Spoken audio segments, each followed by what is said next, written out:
Excellent. Thank you so much for the introduction. It is so fun to be back with the ACPL community. Thank you very much for having me. I had a fantastic time 2 weeks ago talking about Findmypast, and today we're going to talk about the British Newspaper Archive, which is a sister site to Findmypast. I have one goal today, and so I'm going to call out to all of you who do not think that you can do American or Canadian or any other country research in British Isle newspapers.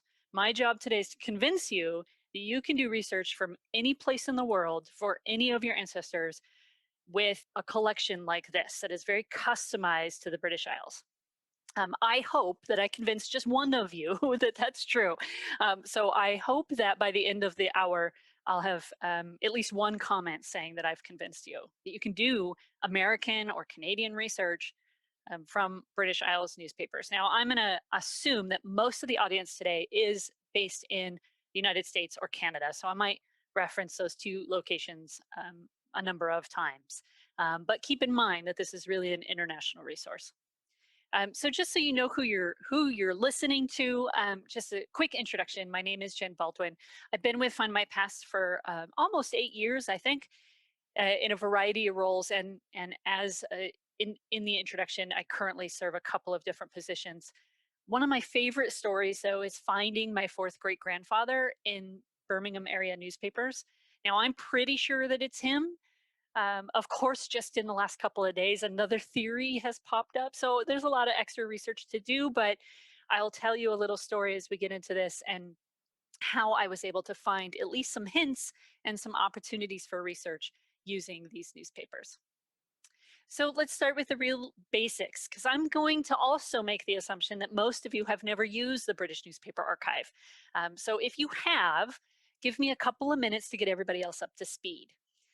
It is the largest online collection of British and Irish historical newspapers. And when we refer to the British Isles, what we're really referencing is England, Wales, Scotland, Ireland, and Northern Ireland. So keep that in mind. The vast majority of the newspapers on the site come from those 5 locations. The newspaper content that we're looking at is available on findmypast.com as part of the newspaper collection if you have the right subscription. It's also available on an independent site called the British Newspaper Archive.co.uk. Although Findmypast as an entity, as a company, controls both sites and our staff works on both projects, the British Newspaper Archive is truly a unique platform. When you look at the two side by side, this really shows quite well, right? If you look at newspaper content on the Findmypast site, it's not necessarily as easy to use as it is on the British Newspaper Archive site. And the reason for that is really simple. The British Newspaper Archive is designed to be a newspaper platform, whereas Findmypast was originally designed and created to be a platform for more traditional genealogical records, right? Census records, parish records from a variety of locations. So the search form on and the search capabilities on Findmypast are not truly designed for newspapers. Now we're working on that. But one of the things that I want you to walk away with today is that there are advantages to using both sites, and I encourage you to use them in tandem. The library, the ACPL library, has access to both sites. So assuming you're in the immediate ACPL neighborhood, you should log into the BNA website specifically and play around and explore the features that we're going to walk through. Now, 2 weeks ago, I did do that webinar on Findmypast, so we're not going to talk about Findmypast very much today. Beyond this moment, if you need to learn how to search on Findmypast or listen to that session, I encourage you to go to ACPL's YouTube page and check it out. Because we go into great detail, but today we're really going to talk about the British Newspaper Archive. So it is the British Newspaper Archive, and I'm just going to point out one more time that URL. For most of us in North America, we don't think about this. It's britishnewspaperarchive.co.uk. It's not .com. Now, it will redirect you, and if you use your favorite search engine and just search for British Newspaper Archive, you'll find it. But if you wanted to bookmark it or type in the URL directly, there are pros and cons, and people handle their internet searches in different ways. Make sure that you are thinking.co.uk. And that puts us on the path of thinking in very English or British terms, right, in terms of our research as well, right? So as soon as you type in that .co.uk, it kind of pings in your brain that I am now looking at an international resource. It's not necessarily designed with the vernacular and the style of something I might be used to depending on where you are in the world, right? If you're in South Africa or if you're in Australia, the format of the site might feel or look a little bit different. So, what is special about the British Newspaper Archive? Well, a lot of things, in my opinion, but it does cover local, national, and international newspapers starting in 1699. That's our oldest paper, and moving forward in time all the way up to modern day content. It is a massive partnership with the British Library and various publishers across the United Kingdom, which does allow us to publish that more modern material. It was launched in 2011, and our initial timeline was 10-year. It was a 10-year project, and the goal was to reach 40 million pages. We actually have a staff, a crew of people that work on site at the British Library's newspaper storage building in Yorkshire, in Boston Spa. It's an amazing facility. I'll show you that in just a second. And on a really state of the art. I mean, we're talking about robots pulling newspapers off the shelves.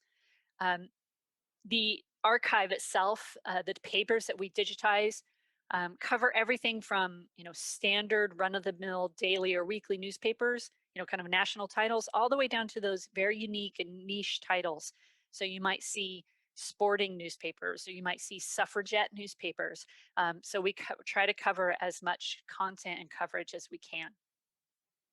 So I mentioned that state-of-the-art facility. It really is. This is a picture from inside the building. It's this giant, beautiful building. And these are the newspapers that we're working on. The British Library is one of the largest collections of newspaper content. Way back when the British government said that if you're going to publish a newspaper, a copy has to be held elsewhere. And the British Library became one of the largest facilities to store those copies. So if you were in one of the areas of the British Commonwealth, for example, you still had to send a copy of every paper to the British Library. And that's the materials that we're scanning today. So the collection is absolutely massive. There are a couple of videos available online, on YouTube, for example, that actually show how the system works. And they did a whole PR piece when the building opened, and it shows the robots in action.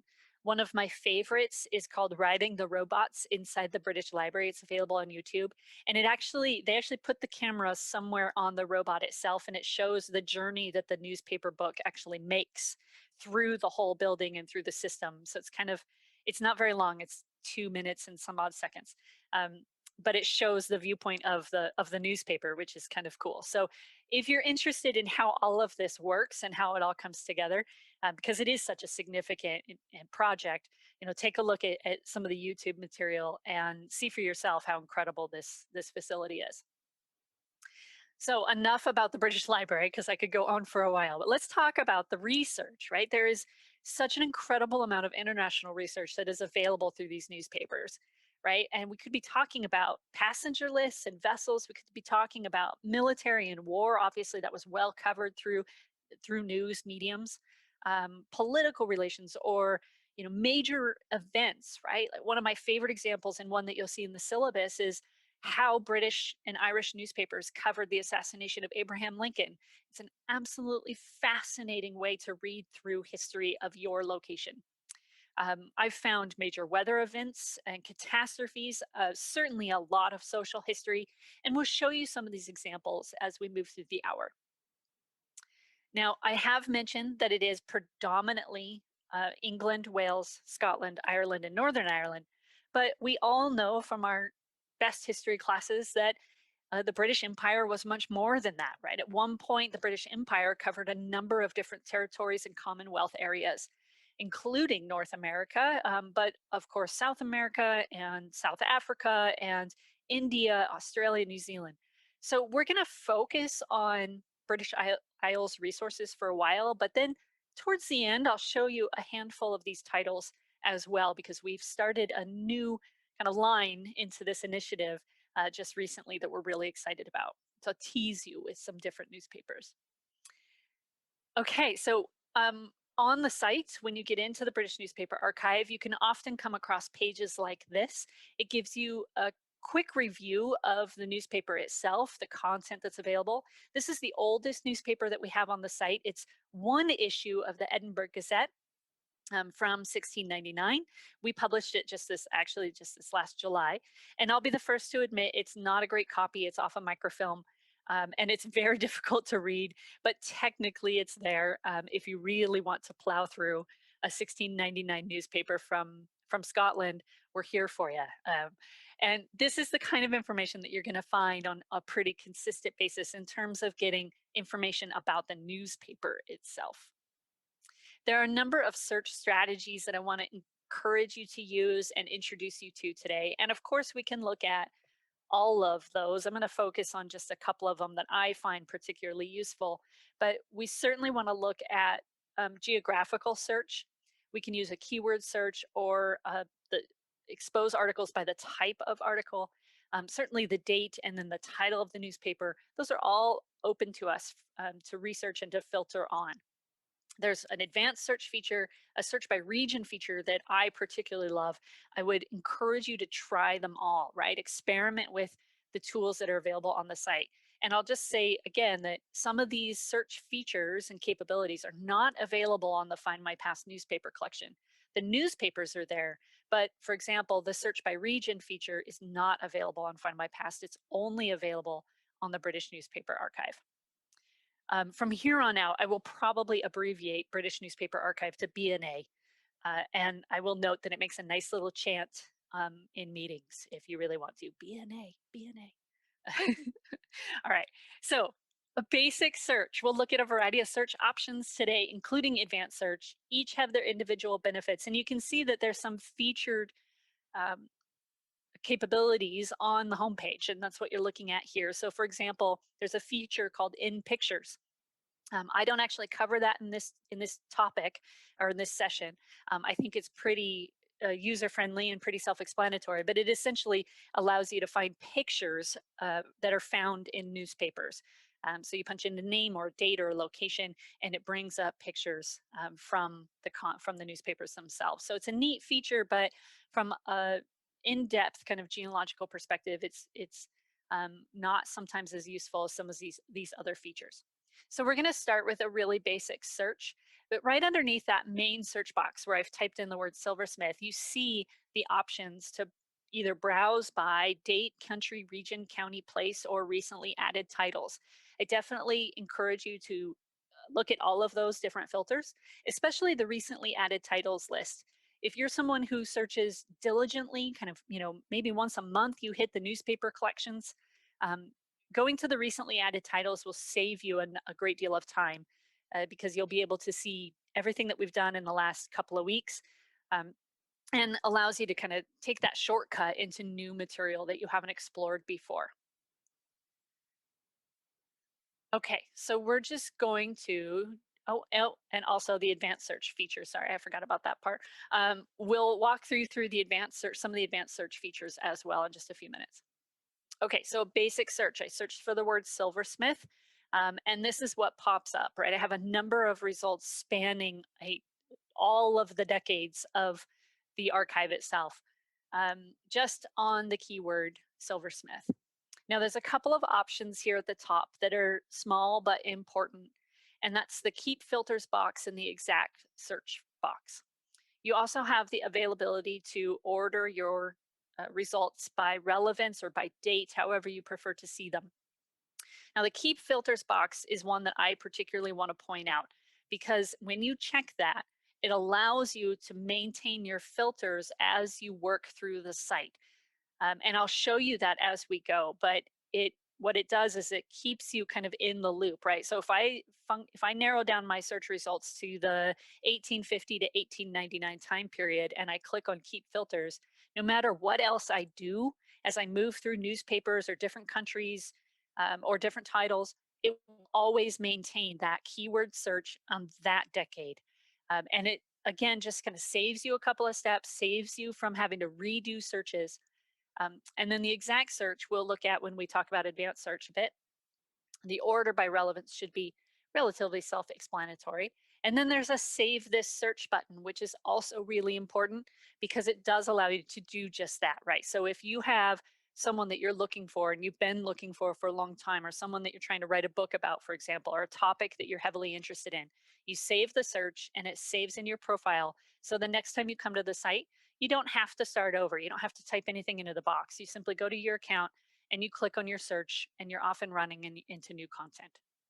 So a couple of features that people tend to overlook, but can really save you some time and effort. Okay, the search filters themselves, I'm going to spend a couple of minutes on. And what I'm referring to is the column on the left-hand side of the screen. So all of those different categories that you can refine your search with. Let's take a look at those, because there are some that you're probably going to use really often, right? Like country, or the name of the newspaper, or the date range. But there are a number of other filters available to you, and those include the region, the type of material, the type of article, the county, if it's been recently added to the site, and you can see we have the options of what we've published today versus the last 30 days, the location or the place, and then public tags. We're gonna not spend as much time on these, but I don't want you to overlook them. I want you to play and explore with these because they can be really, really powerful search filters. And as you get used to the site and start to understand the type of content that you can find, these come into play pretty specifically. We're gonna spend some time on the regions, but the rest of these, not as much. The public tags piece is very interesting. We have kind of this standard set of tags like advertisements and notices or illustrations that you as users of the site can actually add to articles that you find. So if you find something that's got an interesting drawing or maybe a map, you can tag it as an illustration, allowing it to be found by other users as well. So that's a great feature. Okay, but let's talk about how the search filter really works. And we're going to show you that with the date filter. So if I just start a basic search, I have the option to find the date by decade and how they work down the line, right? So I can get really into the details on this site. I can then refine by, so I've selected a decade from 1800 to 1849. Or sorry, a 50-year span. And now I can go to the decade. I can go down to the exact year. I can go to the month. I can go to the actual week of the month. And eventually I get to the point where I can select the date itself, right? So in this case, I've filtered down to August 10th, 1826. And then I have the list of available newspapers that we have an issue for August 10th, 1826. There are 9 of them, right? Down at the bottom of this list, and now again, these all are on the left-hand side of the screen when you're looking at the search capability on the site. So all of these are just given a certain amount of space on the site. If you want to expand, there's always a more button right down here at the bottom of every section of filters. So if I click on more newspapers, I get the full list of the papers that are available. And we see in this case, right, that the St. James Chronicle, for example, actually published 2 issues on that day. So it's probably a morning edition and an afternoon or evening edition. So that's as detailed as you can get, right? And I know that that's available on other genealogy sites, but it's part of what I love about newspaper research is that I can really get into the very nitty gritty, right? I can look at the death date of an ancestor and I can go to the exact issue of his newspaper, his local newspaper, and see what was happening in that town the day he died. That may not be relevant to him, but if it's a moment in history, right? If it's a moment where there's riots in the streets, or maybe there's a plague happening or some other disease that has hit the community, you're going to see it, and that's going to give you an opportunity to learn about the context and the situation of the day when that person died, right? So those are the kinds of things that I like to use this very specific date search functionality for. Now, as we've been searching, this is all happening in the background. One of the things that happens is that the regions, the counties, the place, the type of article, all of the other filters kind of automatically set themselves up. So in this case, I filtered to the 10th of August, 1826. I'm looking for the word silversmith, and the only available region is out of London. right? So there's no other newspapers. There's no papers from Scotland that have a hit on Silversmith for that day. There's nothing from Ireland, for example. So it automatically filters as you go. So you know at the end of the day exactly what, when, and where this newspaper is from, just at a glance. So when you find something that looks interesting and relevant, you click on the search result and you come to this page. So this is how we present the newspaper images themselves. There are a couple of things here to point out. The first is the kind of bluish teal text to the left-hand side. That's the OCR transcription. That's what the computer said was written on the page. And yes, we know OCR is not perfect. It's an automatic system that reads the characters of the newspaper. But by scrolling through that text, you can kind of easily find the article of interest, especially if you're trying to do kind of a lot of information, right, and gain a lot from the newspaper.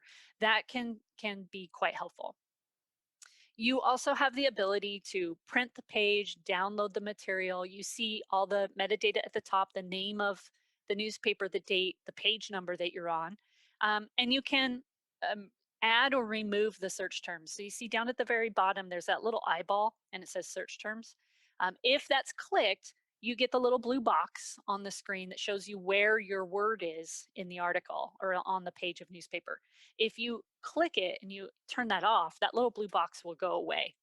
So sometimes that's helpful if you're doing something like downloading the images for a book that you're publishing, or maybe an article that you're working on, or some other way to preserve the story, and you don't really want the little blue box. It's just one of my little tricks that I use a lot. So we see on our page of newspaper, there is that little blue box on that very far right column. And when we zoom in, we do see that the word silversmith is at the top right corner of this article. And they're talking about a number of criminal investigations, criminal situations around silversmiths in the area and time frame.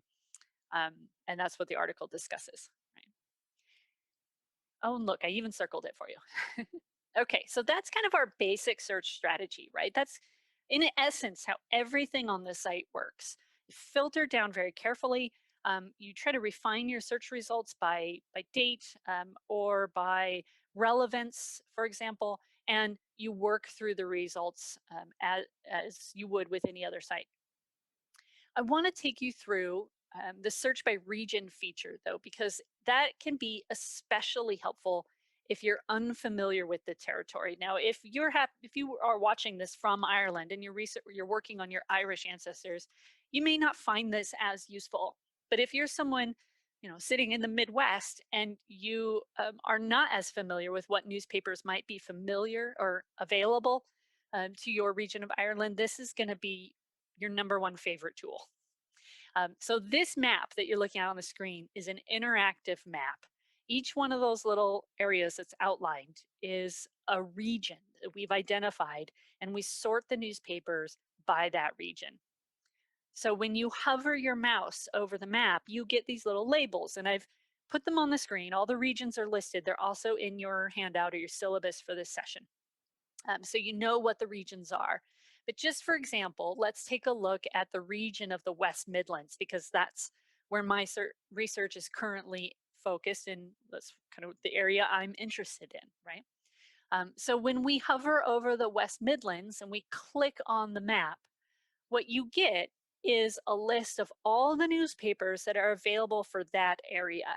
So it's not split by county, it's not split by parish, which are man-made divisions, right? It's an area of the world. So in theory, if your ancestor lived in the West Midlands, which is a commonly referred to area of England, it's possible that he could get his hands on any one of these newspapers.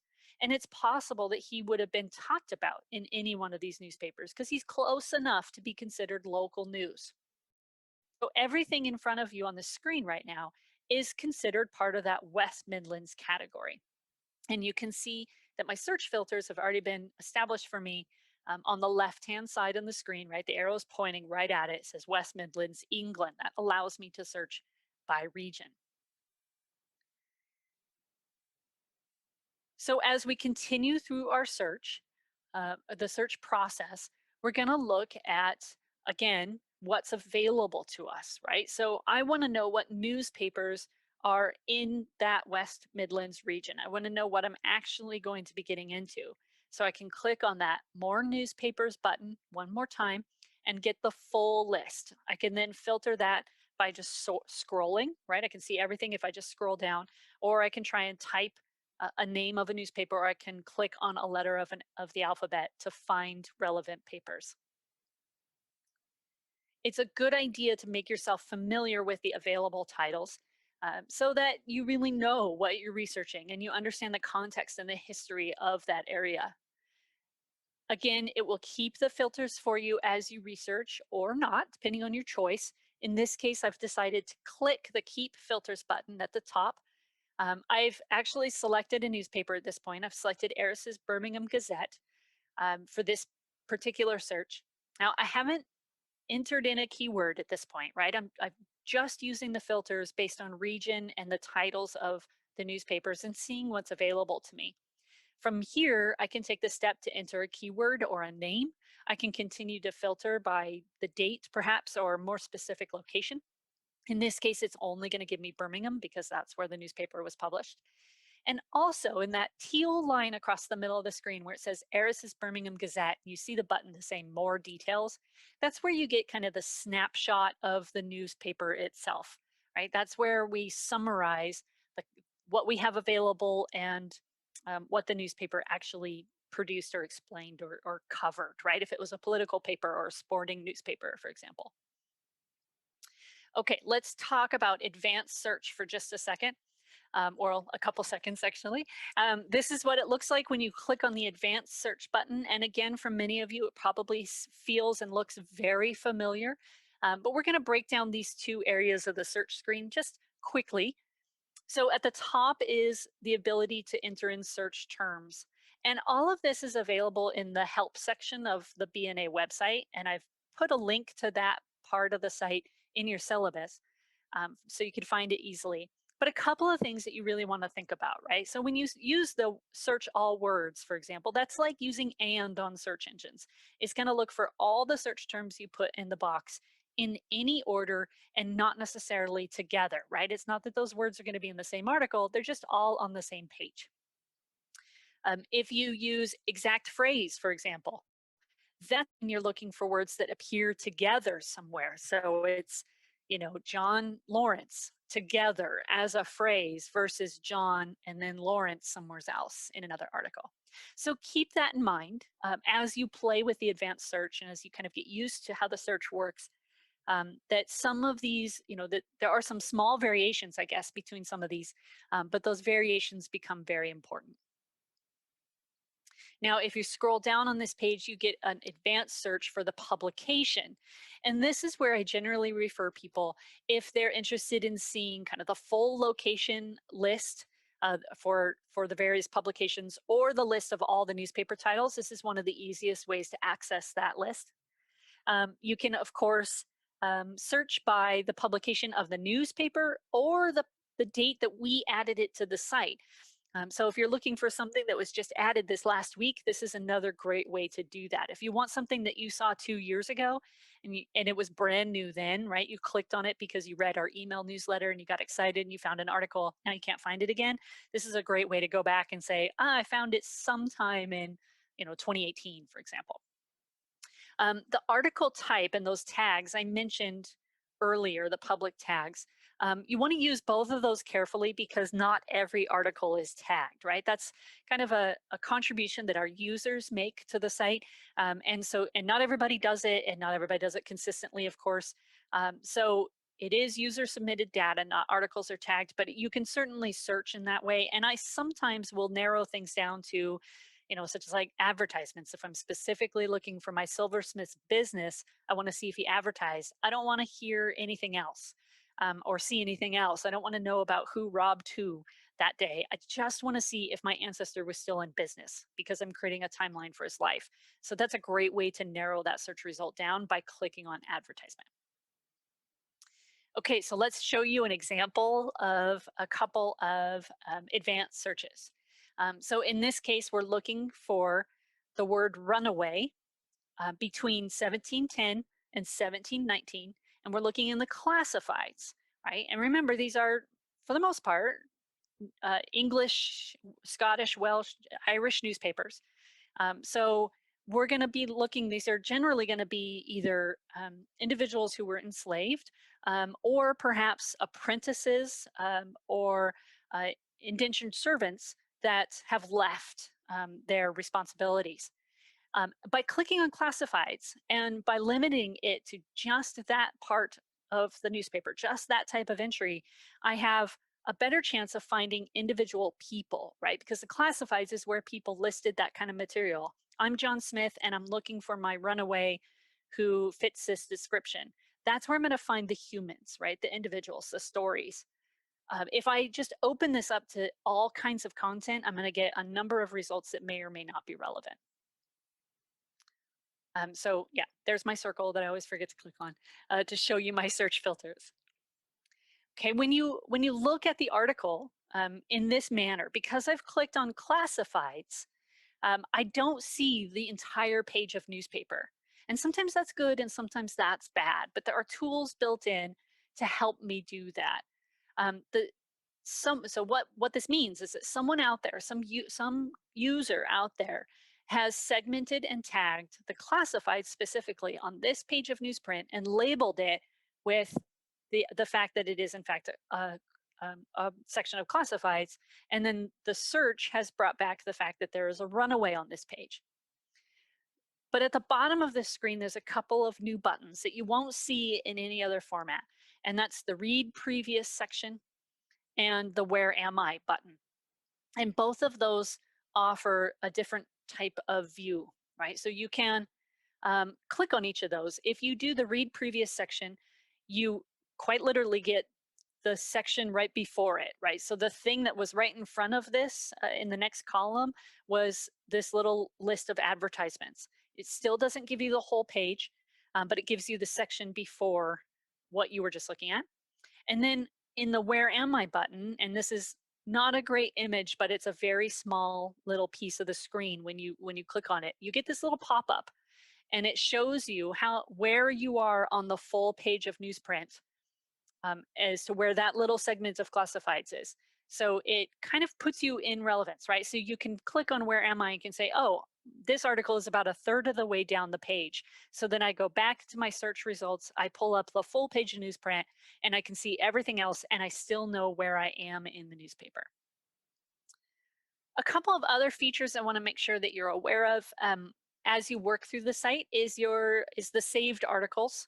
I use this one a lot actually, and you can see that you have the option of creating a bookmark for yourself. So on the left-hand screen, I've got, Birmingham Political Union, BNA lecture, right? Which is literally saving examples for lectures like this. My family research articles, or looking at Moravian articles, Moravian history.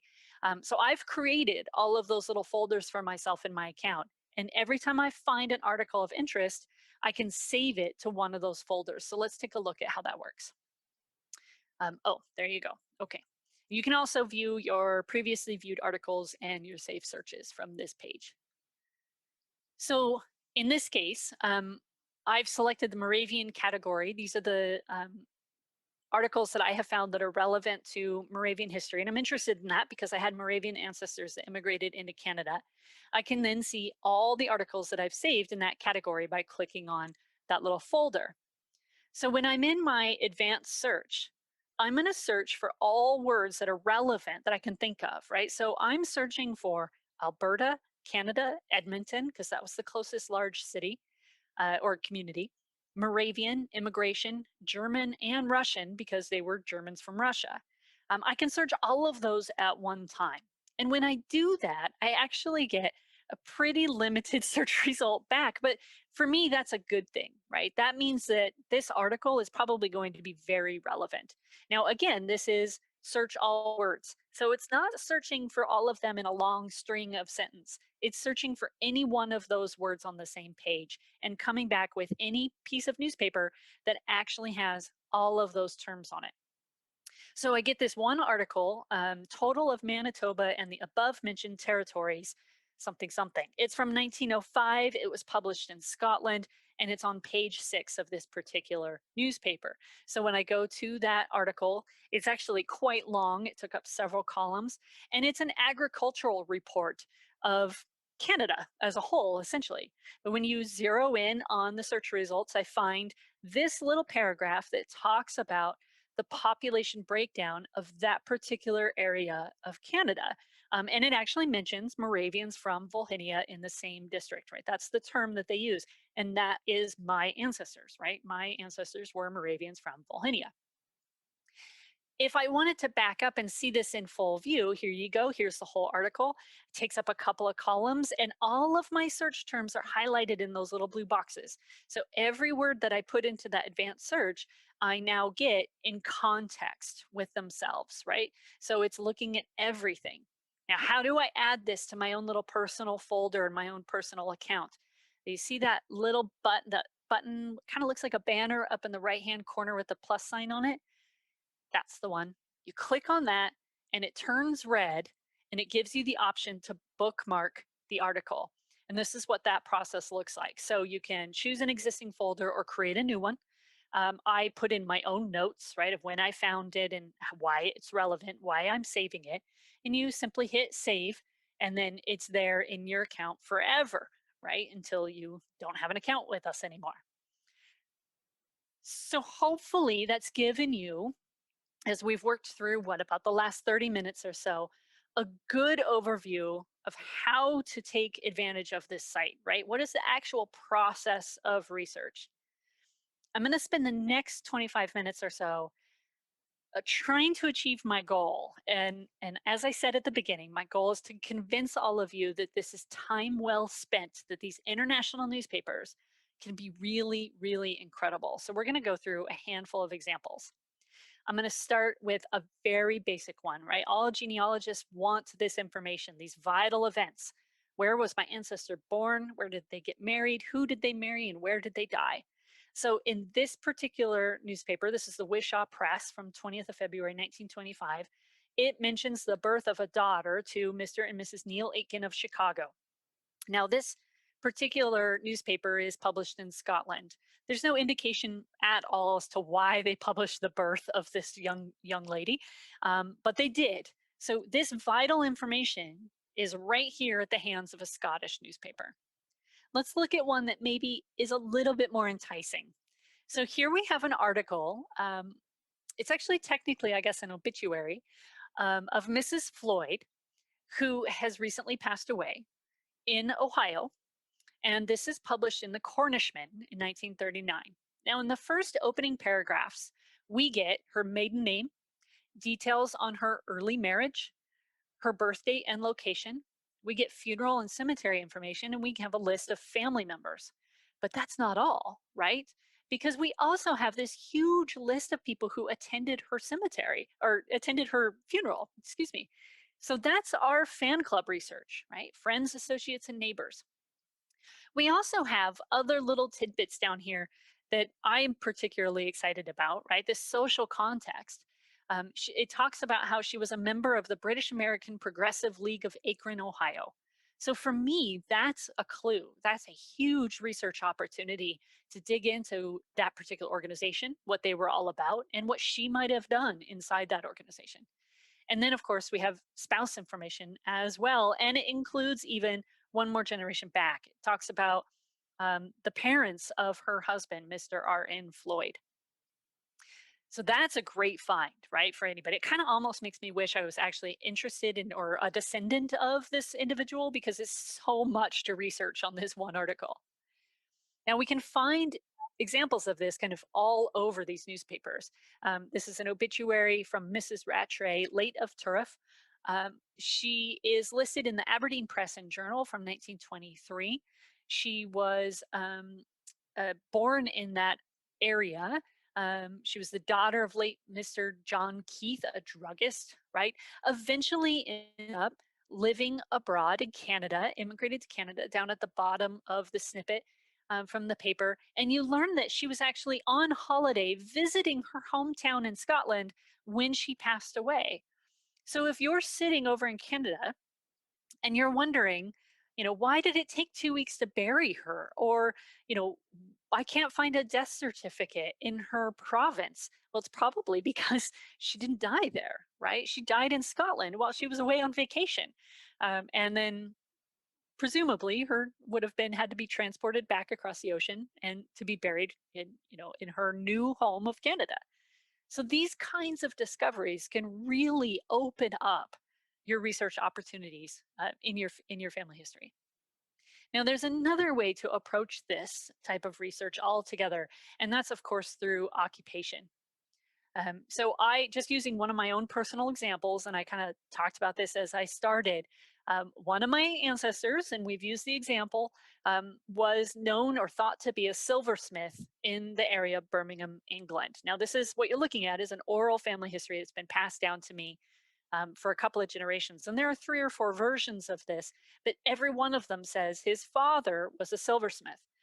So I turned to the newspapers to see if I could find a silversmith in the right place with the right surname at about the right time. And lo and behold, I get a hit in Eris's Birmingham Gazette, which I actually used as an example earlier. It talks about Mr. Lawrence, a silversmith, in the right place at the right time. In this case, he's actually filing a patent for an invention he made. This essentially kind of like this little seatbelt part to a horse saddle. Um, but I was able to find a number of references to this particular individual. Now, I don't know for sure that he is my ancestor, but at least now I have a potential theory to work from. I have a person who fits the description, and I have something else to go on besides just this one piece of oral history. His story was played out in a number of ways. In this case, in 1833, he's down towards the bottom. He's listed as part of this auction, but down towards the bottom it says that sundry household furniture, plate, and other effects belonging to John Lawrence before his marriage are being included in this auction. And I love that, right? Like he's getting rid of everything that was in his bachelor pad. Before after he got married, he's auctioning off his bachelor pad items and selling them to the highest bidder. Um, I just think that's that's great.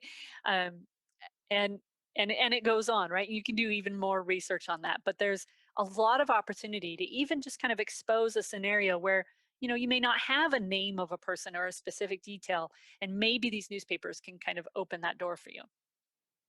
Obviously, military and war topics are heavily discussed across newspapers around the world. So just in this one little column, we've got news about Germans in Denmark, that refers to Jutland, which is of course one of a very historic and important event during the war. We've got censorship imposed on the British Second Army front, according to the New York radio. We've got a comment from an individual in the South African Senate, and then down at the bottom they refer to a minister of Home Security back in England. So you've got all of this variety in these newspapers because, of course, they would have carried all of this international news from the war front, especially during World War I and World War II. But we can go back much further than that. This is the Lancaster Cassette. And this is actually referring to the trial of Major General Gaines, who was an American, after the War of 1812. They covered that trial actually pretty thoroughly. And there doesn't seem to be any real direct connection between this individual and the area in which published the paper, except for the fact that it was just kind of a juicy story and they wanted to talk about it, right? And it filled their pages. Just like today, right? We call it clickbait on the internet, but newspapers have been using that technique for a long time. In the Liverpool Daily Post, we find material discussing the Confederate and Union armies, right? The American Civil War, of course, was big news. So this particular article is talking about an Englishman that had been held by the Confederacy. And the implication that they're making is that the Confederate soldiers made sure that he had enough to eat and that he was treated relatively well. But the Confederate government and the officers in that army actually wanted to hold him as a prisoner of war, even though he was English and he had no investment in the war itself, right? He had no connection whatsoever to the political strife that was happening in America, but he was held anyway for a certain amount of time. You'll also find, of course, a number of personal testimonies. This one I think was quite striking. It's from the Jedburgh Gazette from 1947. and it's a letter to the editor. So it's an individual in Canada who wrote a letter to this particular newspaper overseas. And he talks about reading a segment in a more recent version of the newspaper. But in the article, or in the letter, he talks about the military history of his son, but he also reminisces on his father's involvement in World War One. So here we essentially have a preserved, father and or grandfather and son situation that's being preserved in this newspaper that's, on the other side of the ocean. Um, I have not been able to re-find this or duplicate this in any of the Canadian newspapers that I have access to. Maybe someone else can out there that has access to microfilm and things. But this is the only paper so far that I've been able to find this particular letter to the editor in. And I've looked relatively extensively. So I just think it's really interesting that you can find this kind of content in this very local British newspaper about this Canadian family that has obviously direct ties back to England. You'll also see a number of articles referring to war brides. So in this particular instance, this is a World War II war bride who had moved to Canada. She comes back to her hometown to visit, and she talks about how the only way where the hometown beats Canada is that they have television over in Rasin, and they haven't quite gotten that yet in Canada. Right. And that's one of my favorite quotes, I think, from this particular article is that, she's talking about we're terribly interested in getting television, but we haven't quite got there yet. Another example from the war bride category is this one that's published in 1948. She actually was a war bride during World War One. She comes back to visit after being away for 24 years, and she's actually on holiday for 6 months. So she's really there for a pretty extended visit. So if you're looking at the timeline of your ancestor and you're going, wow, what are they doing during this year of their life? I don't have any records for this particular year, or what's happening at this point. Maybe it's because they're overseas, right? And in this case, it was so remarkable that a newspaper reporter found her and interviewed her for the paper. There's also, of course, a great deal of social history, and sometimes you can find these big spreads like this one. I love this page out of the Illustrated Sporting and Dramatic News. This is again a World War II piece, but it talks about how American women are kind of stepping up on their farms to fill in the gaps where their men have gone off to war, whether it's their father, their husband, their brother. They're taking on all this extra work. And they did this whole piece. It's a 2-page spread on these American women. And again, once again, in a British newspaper, but these photographs and the names listed are just fabulous, right? My favorite is the one in the bottom right-hand corner with the pig. She just looks so happy. But it's wonderful context. My own family had a farm. We actually had a dairy farm during World War II. So this was able to give me some real context in terms of what life was like on the farm during that period. Now, I also was able to find, I grew up in a really small town in Washington state, and I thought this would be the ultimate test of this newspaper collection. The town itself has a very unusual name. It's named Enumclaw, and you can see that in the snippet in the little blue box. Um, so I did a search for Enumclaw just to see if anything at all would happen. And I thought if Enumclaw pops up, I'm totally convinced that this international newspaper research strategy is outstanding. And lo and behold, I find this particular snippet about this fire that took place, and they put everybody on the train and tried to get them out of town. But the fire was on literally both sides of the railroad tracks. So they're racing through the fire itself. And you see at the bottom of the newspaper article, the passengers were nearly suffocated. Many of the women fainted. Now, a lot of the newspapers from the area around Enumclaw, Tacoma, and other areas in the Pacific Northwest have not been made available online. So there are some, microfilm and that kind of thing, but I'm not able to access those right now. So at this point, this is the only newspaper article I have about this fire. It was clearly big news. It clearly would have been covered in local papers, but I just can't get to them right now. So I have this wonderful little snippet from the Leominster News and Northwest Herefordshire and Radnorshire Advertiser. And yes, I had to practice saying that. It's just a fascinating little piece. And when I went back to my family and said, "Hey, tell me about the 1906 or the excuse me, the 1902 fire," everybody drew a blank stare. Right? Nobody knew about it. We were definitely there. My family was there, but nobody had any stories. So this is all we know so far of the 1902 fire in Enumclaw. All right, let's talk about one of the other big categories that we want to use newspapers for, obviously, and that's immigration. And the immigration opportunities here are outstanding. I'm going to go through this a little quick because I'm running a little bit behind on my timing here. But just to give you an idea, so there's policy changes like this one from 1910, where the Canadian Immigration Department makes a change. They're now requiring you to have cash, or they will turn you around and send you back. We can go all the way back to 1836, where they're advertising the sale of 1 million acres of land in Canada from the British American Land Company. And if we really want to, we can go back yet another 100 years and see from the Ipswich Journal, June of 1733, a ship of London from Rotterdam passed by Dover last Monday with 150 immigrants from Salzburg to settle in Pennsylvania. That's quite early in American history, right? That's a pretty dang early American settlement out in Pennsylvania.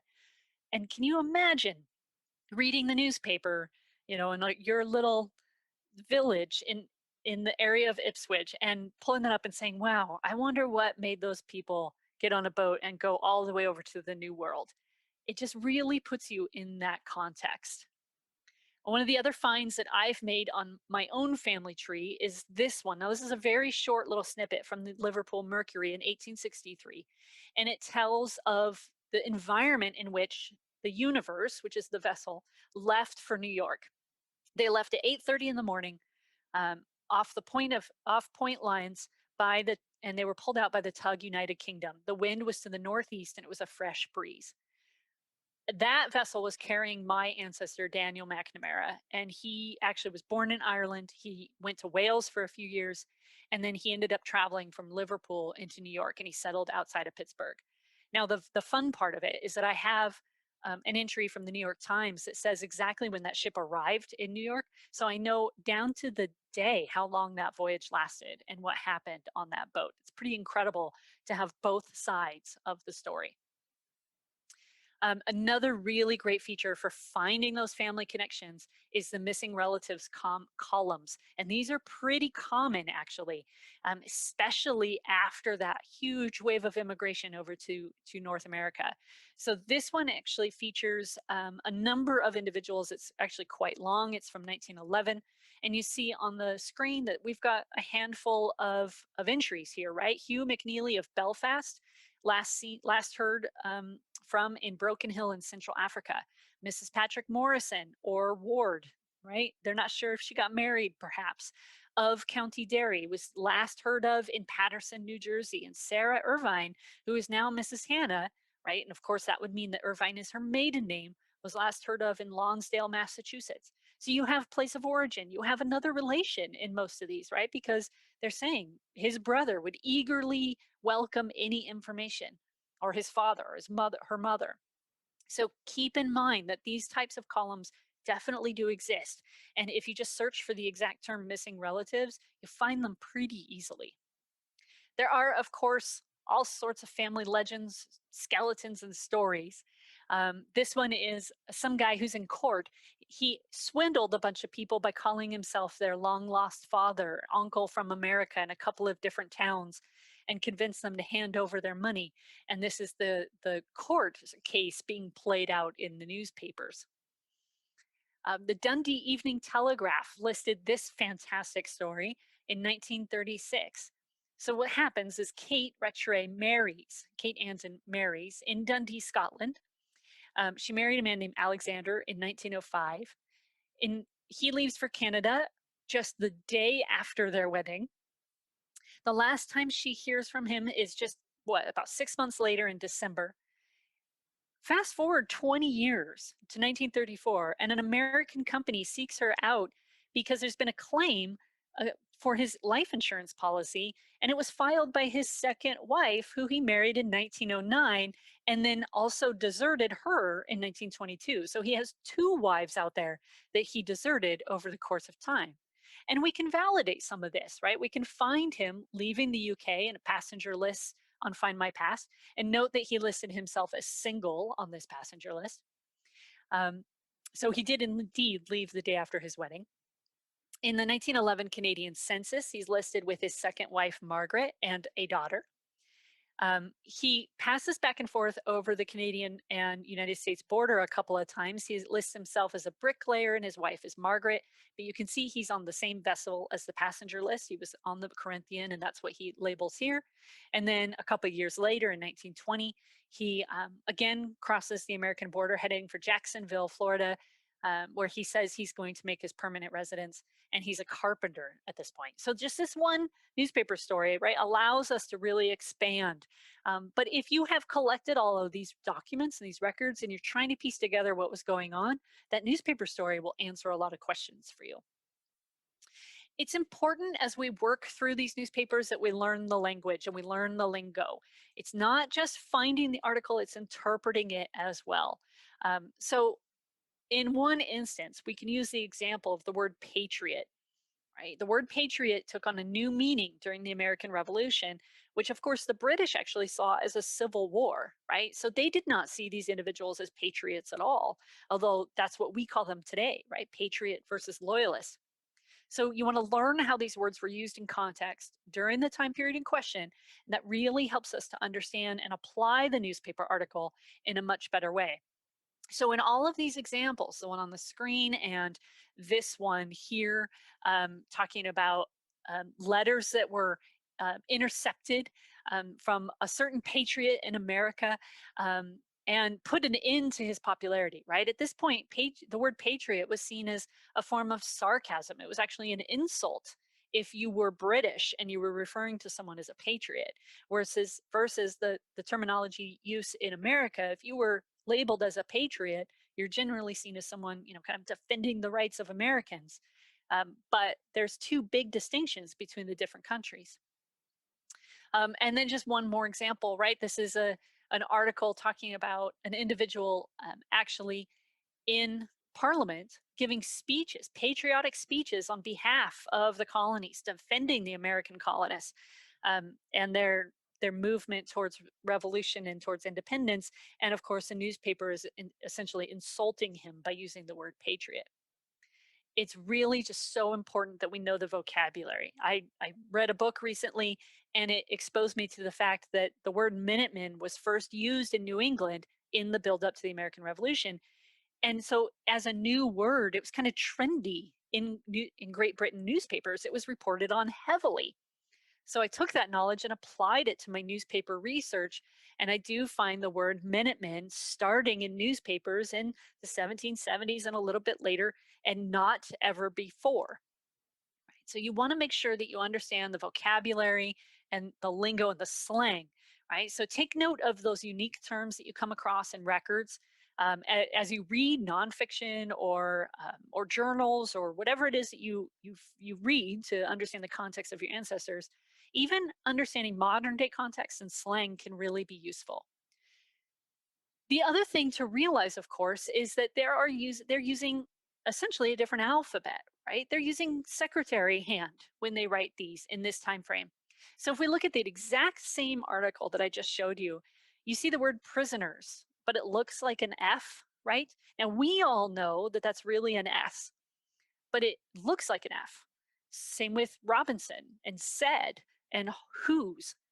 But keep in mind that this isn't made searchable by humans, right? There's no human that goes through and says 1770 era newspapers, there's an F instead of an S. It's all done by OCR. So when you're searching this period that's using secretary hand as one example, you want to make sure you're using wildcard search functionality so that you don't limit the number of searches, right? So don't search for Robinson or prisoners. Use the wildcards to trick the OCR search into coming up with your results. So let me show you that really quick. Robinson can be replaced very easily with Robin and an asterisk, and that will bring up all of those variations depending on what the computer read, right? Based on the language. I can also do the same for surnames with Lawrence. I can replace it with a question mark and it will come up with any variation. All right, I have just a couple minutes left. I know I'm already running over, aren't I? I hope you guys can just hang out with me for just a couple more minutes. I get really excited about this next part. So I mentioned at the beginning that, we've been primarily focused on England, Wales, Scotland, Ireland, and Northern Ireland, but there's a whole lot more out there to the British Commonwealth, the British Empire. So in 2020, we started a new initiative publishing titles that are available to us in the British Library from across the Commonwealth. Now, the URL on the screen is a blog post that has a list of all of the international titles that we've done so far. And keep in mind, this is a really new project, so we're just getting started. That blog link is in your handout as well. I'm going to show you these particular articles, and this is the list as of today. And the reason it's so short, again, is because we just started this, but also because we want to make sure that the paper is in good quality and such. Having the list and the exact title is really important. If you go to the search page on the British Newspaper Archive and you search by country, you will not find any of these locations because the site was designed and developed for England, Wales, Scotland, and Ireland, and Northern Ireland. And that's it. Those are the only things that are listed on that country list. So if you want to find the titles from Canada, you actually are best suited to go to the list of newspapers and look it up by the title itself. So if we go to the home page, we're going to click on that choose a title drop-down menu. It comes up with this list for us. Now it's kind of long and unwieldy, but remember you can find this in the advanced search filters as well. I'm going to click on American Register. That's one of our international titles, and I'm able to then search through the newspaper. Now the American Register is an interesting one because it's actually published in London, but it's about Americans kind of all across Europe. Fantastic little newspaper. So here you're looking at a section of arrival lists. If you wanted to know if your American dentist had an office in London, you could do that, or an American hotel manager in Switzerland, right? This is a great place to start, is this particular newspaper. The other one from the United States specifically is the Naval and Military Gazette and Weekly Chronicle of the United Service. And the coverage specifically on the United States Civil War is absolutely outstanding in this title. So make sure that you're taking advantage of those international newspapers as well. One of my research projects is to actually look at the Indian papers, because the rumor is that my ancestor might have served in India, and I need to spend some time with those papers and see if I can find anything about him. So a couple of best practices just to review. Search in a variety of ways, always. Be willing to search through newspapers from a broad area around your center point, right? Use that region search instead of a specific city or county. Make sure that you take time to interpret your findings to ensure you're understanding them correctly and in the right context for the time frame in which they were published. Utilize a variety of search techniques to identify newspapers of interest. Use both Findmypast and the British Newspaper Archive in tandem for the best results. And as always, reach out to the crowd and the community and find out what answers they can provide for you, what help they can offer. Now, of course, the question is going to be, how much does all this cost? The British Newspaper Archive prices are listed specifically in pounds, so I've converted them for you just for today. The best deal, of course, advertised is the 12-month subscription, but I highly recommend at least the monthly or maybe the 3 months, just to give yourself time to play around and see what happens and see what you can find. The other option is to use the pay-as-you-go credits. You can get 40 pages to look at, 40 pages of newspaper for $27.30 US. Just keep in mind that those 40 pages go really, really fast. So you might want to think about library access or taking out maybe the monthly or the 3 monthly to try it out. Okay, that is it for me, but we'll leave the support information up on the screen for just a minute.